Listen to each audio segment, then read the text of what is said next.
Hey guys, good morning. Welcome back to our channel, the Eaton Squad. My name is Addie. So for today's video, let's talk about monetary policy. How much money you can really bring when you go to the Philippines. Details coming up.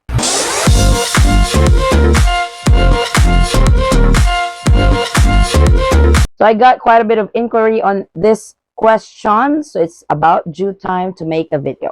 How much can you really bring to the Philippines, money-wise, when you go on vacation, roam around, meeting with friends, family reunion, and whatnot? There are a certain amount that you can only bring to the Philippines without declaring it, and what to do if you go beyond that limit, and what form should you fill out?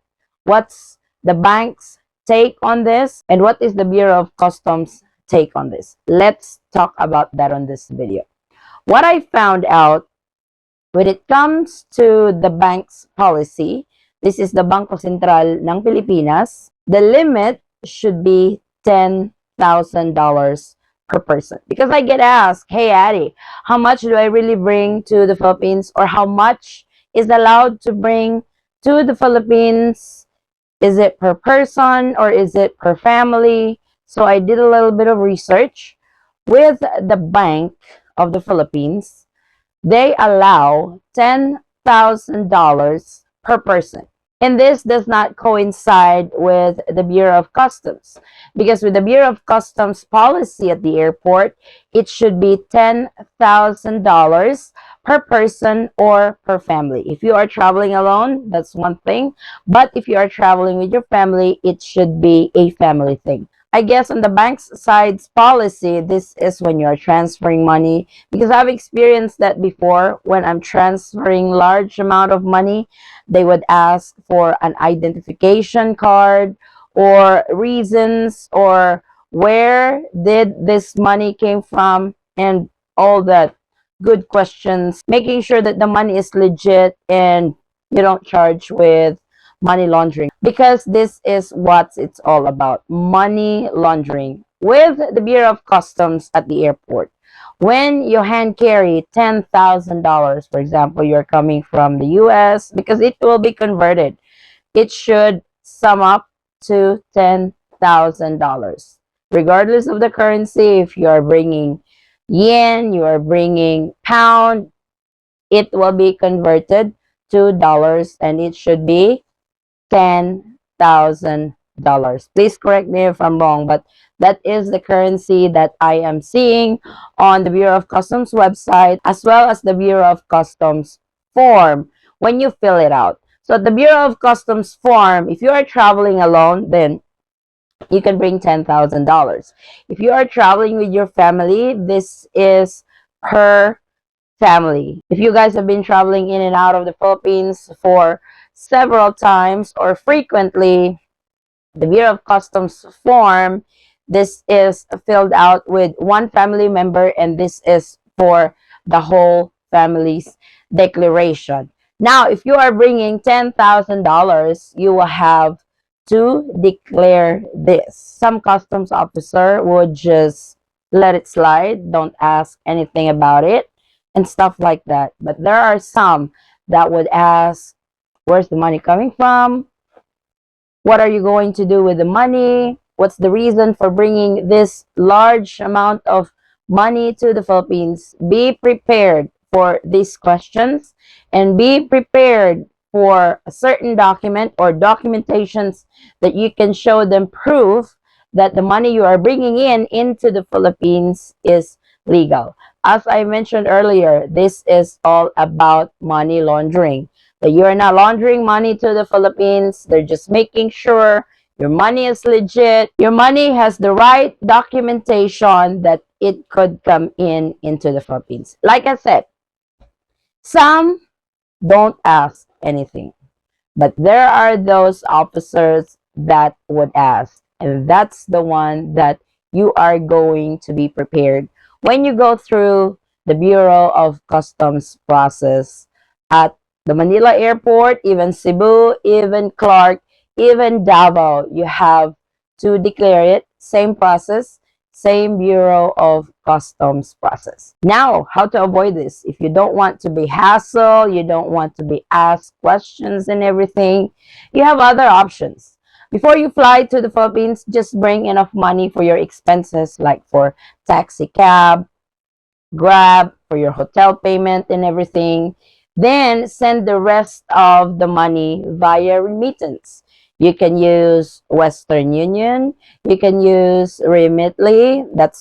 Those are the two that I trust when transferring money to the Philippines. Please take note that this is not a sponsored video of them. I am just sharing you guys my experience when transferring money to the Philippines. You can also transfer money from your US bank account or wherever you are to the Philippines if you have a Philippine bank account. But if it is your first time coming to the Philippines, I highly suggest that you send your money via remittance centers to avoid this hassle of declaration, especially if you cannot back it up with documentation when bringing large amount of money in the Philippines. Now, there are some that would work it smartly when coming to the Philippines. $10,000 you will have to declare it, right? Some would bring $9,500. Some would bring $9,800, but some would bring $9,000. $9,000 is actually believable and you don't need to declare it. 9,500, they might be in doubt. Why 9,500? They might be in doubt that why not 10,000? Something is fishy on this person. I don't know, it's just me thinking about it, but nothing wrong to be advanced on stuff like that. Especially the 9,800. You are $200 shy for the $10,000. So some really get away with it because like I said, if it's under $10,000, you don't need to declare it at the Bureau of Customs. So it's really up to you guys how much you're bringing to the Philippines when you are staying here for a longer period of time and you really need money for your expenses and vacation and traveling and everything. You can always wire transfer so you don't get questioned during your Bureau of Customs process, and just bring enough money to get you by.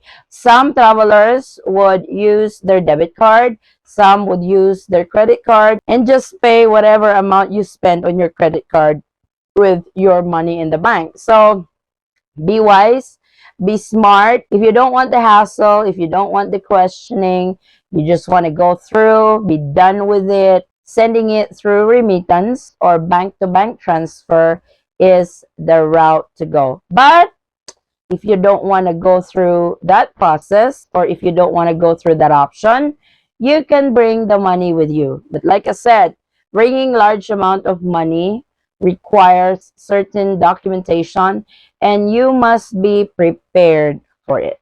Now with you guys, how about you? Have you experienced this?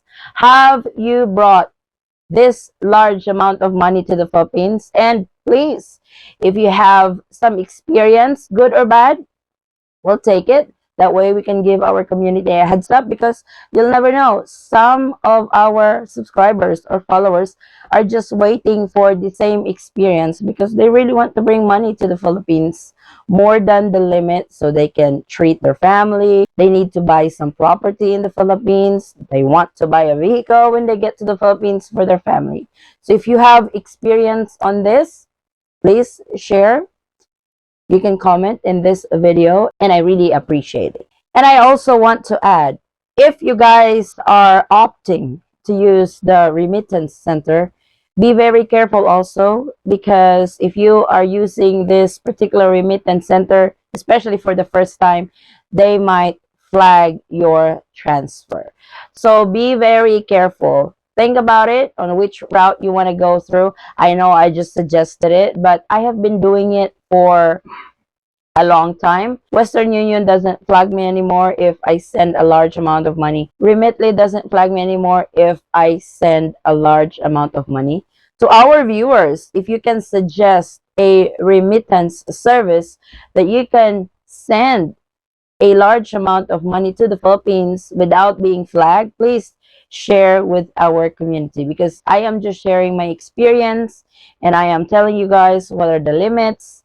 And I don't want you guys in trouble because, hey, I said send it to remittance center, but this is your first time using Western Union. Western Union is actually fond of flagging you when sending large amount of money for the first time. So be very careful. Think of your options. You can bring it on hand or you can send it online. You can bank to bank transfer it. That's really up to you. You can choose whichever is the easiest, whichever is the quickest for you to get to your money. So I hope that you guys can use this video as a guide, especially when you are bringing money to the Philippines. This is the monetary policy of the Philippines. How much is allowed without declaring it, and how much is allowed by declaring it during your Bureau of Customs process. Thank you guys so much for watching. If you have any questions, concerns, or inquiries with regards to this video or in any of our travel related videos, please comment it down below and I will try to get back to you guys as soon as I can. Or you can direct message me in our Facebook page, same handle, the Eaton Squad, or in our Instagram, the Eaton Squad Official. Again, guys, thank you so much for the continued support and trust to our channel and to our family. I hope to see you on our next update. Stay safe, stay healthy, and God bless everyone.